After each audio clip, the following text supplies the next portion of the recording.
Allocution, monsieur le maire.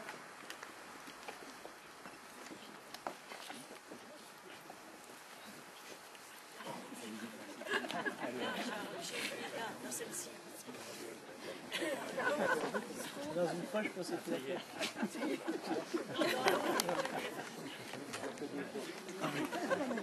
avec plein de poches.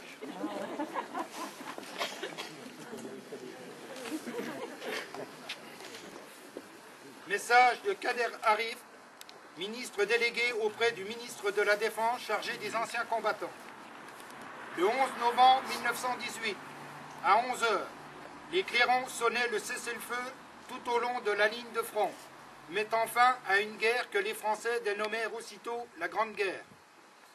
Malgré les années écoulées et les nombreux traumatismes qui ont marqué depuis l'ensemble du XXe siècle, la Grande Guerre occupe toujours une place bien particulière dans notre mémoire collective.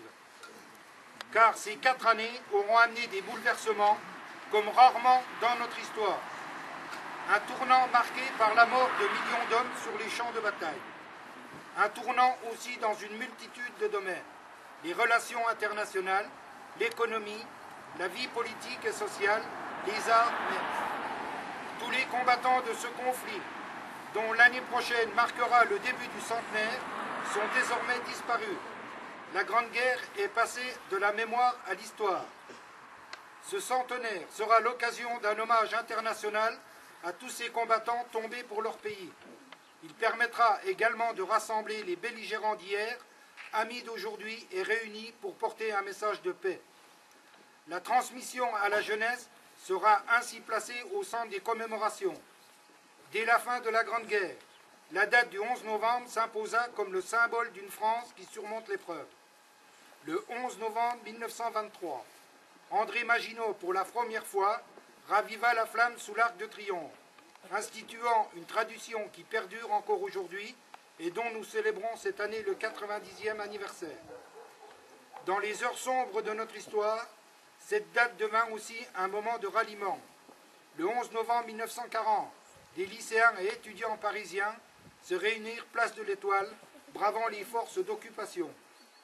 3 ans plus tard, le défilé d'Oyonnax, dans l'Ain, constitua un nouveau geste de défi face à l'oppresseur. Des résistants, en rang serré, déposèrent devant le monument aux morts de la ville une gerbe portant ces mots: « Les vainqueurs de demain à ceux de 14-18 ». À ces hommes, et à travers eux, à tous les résistants de France, le président de la République rend hommage à Oyonnax ce 11 novembre. Aux hommes et aux femmes morts pour la France, à tous leurs compagnons d'armes, à celles et à ceux qui continuent de porter leur mémoire, la France exprime sa reconnaissance et sa solidarité.